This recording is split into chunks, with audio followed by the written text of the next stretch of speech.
Hello, mindful friends.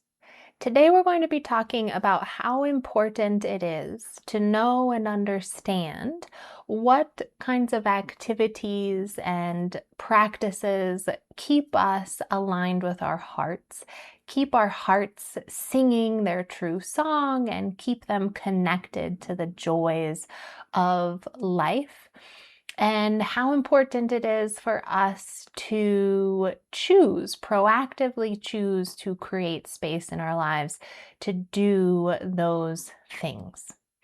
And I just recently got to go camping with a dear friend, and I realized that it had been about 2 years since I went camping last. And that before I became a mom and got married and all of that, I was literally camping almost every other weekend through the summer and putting on my backpack and bringing Fancy the dog and heading out to the mountains. And I think it gets easy for us to get caught up and forget. One, when we're doing the things that feed us as much as when I was doing them before, we can forget. It's like we're so used to the way that they feed us and nurture us that it's almost not as evident. Doesn't feel as impactful because we're in that routine. We're doing them all the time and we forget how important they are for us. And then there's the different forgetting of when we get busy and we start prioritizing other things and we let them slip away. And there's like this low level of, I think, sadness and miss, but it almost just kind of bleeds into like how we're experiencing life. But there is a little bit of like sadness in the heart at missing these kind of soul feeding activities. But yet we get so caught up and we're so busy with the other things that feel to us to be more important, or that it just could feel a little too hard to make the time or the space to do those things that we love, that we can kind of just become complacent and let it go. And that we too can start forgetting, like, why am I feeling a little less content lately? Why is my soul singing a little bit less? Why am I grumpy? And it's like we forget the impact and importance in our lives of doing these things that feed us, that nurture us. And so after being, pregnant and having Miles, we hadn't camped in like 2 years. And there is a level of, almost becomes easier. Like it's a lot of work. And as circumstances in life change, it feels like it becomes harder. And yet, like this past weekend, when you make the time and you just do the commitment and you do that nurturing for yourself, that activity again, you remember how much it feeds you. And even though tiring, right, because it takes effort to do some of these things, some of us have littler ones, but those larger activities might take a little effort to engage in. But when we do, there's like, I just feel so revived, so rejuvenated, so happy, so joyful. And remembering, it's like we have to remember what are the things that feed our soul. And for me, it's definitely nature and getting outside and spending extended periods out in the mountains. Just really makes my heart sing. And so the big part of mindfulness is, I let that go too long, which is okay too, noticing those periods in our lives when we're busy, other things have to take precedence, but don't let it just completely fade away.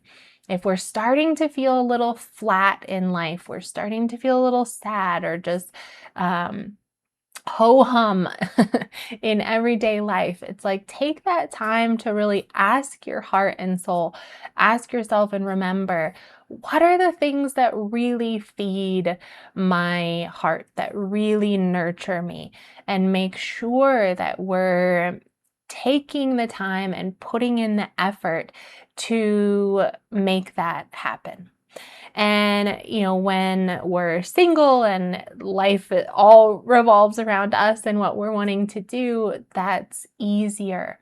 And as we get, older and we have careers and we have spouses and we have children and we have dogs, houses to take care of, it does get harder. And I might not be able to, go camping every other weekend. And yet there's this mindful awareness that it can still be present in our lives. We can still do it when we can. And it almost made me appreciate it even more. Like when I really did get to go out and do this thing, it was like be fully present in it, totally soak it in, love the moment, be in the moment. And then I really got to feel the shift in me that it made, like this cleansing and renewal, this new vibrancy I felt, this contentment. And then, so when we use our awareness and see those things, it's like it really does make a difference what we're engaging in. It does make a difference if we nurture ourselves in these ways. And now, this next week, I am leaving on retreat. So I will be doing a little meditation mindfulness retreat in Estes Park with the monastics of the Plum Village tradition, Thich Nhat Hanh's tradition. And of course, especially for moms, we can get stuck in this idea that we're so needed, we're so necessary in our families, and that there's no way we can break away, and yet I think the importance of remembering to do the things that feed us allow us to then come back and show up in ways that nurture our family more. And it also gives our families examples of how to take care of themselves. Like mom is able to do this for herself, take care of herself in this way. She comes back a lot happier, a lot healthier. And it's giving them good examples versus if we do have, get so stuck in our routine and get everybody so dependent on us, it can, I think, make a negative impact on ourselves and our family. That it's like how I was feeling in the last 2 years. Like you can do it. Everybody, there is a level of you helping out the family and doing all those things. And yet there can be a flat line in it where we kind of lose that exuberance in life, the joy in it. And so we we can get stuck in those cycles and feel that need and feel that we have to keep doing just the everyday. And yet I think it serves everybody so much more if we block out those times. And it does get harder. I do understand that. And even me, going on retreat is more bittersweet now that I have to leave Miles.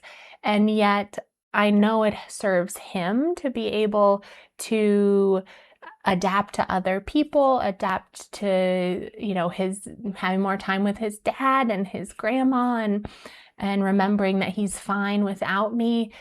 And so it's a mindful observation of like, it's okay to take time for yourself and nurture yourself and how important that is. So in your own lives this week, asking yourself, what have I let go, these more self-care practices, these things that I really want to do, things that nurture my heart and help my heart sing its song. And can I make the choice to engage in those? And knowing that, yes, it's always a give and take, there's always a sacrifice in it. We might have to leave our families, and yet that's a part of the balance in life. And it's what helps us to appreciate each other more, appreciate life more, appreciate ourselves more, and live as our heart centered selves, and um, kind of live this joyful life. If you want to share your mindfulness, and maybe that's a part of your self-care and nurturing, you can do the Intro to Mindfulness series starting August 18th. So I'll be bringing back all that great energy from the Plum Village Monastics and my retreat and pouring it into the next intro series. You can sign up for that. Also going to do another day-long mindfulness retreat in nature. That's going to be September 26th. So again, whenever we think, oh, I don't have time, there's these other things more important, ask yourself, what's going to be most nurturing, and make sure if it is a day-long retreat in nature, it's okay to take that pause, and life will go on. Life will go on if you take some time away for yourself. So I hope to see you all very soon, and I hope you all enjoy taking care of yourselves in the ways that feel most loving and nurturing to you.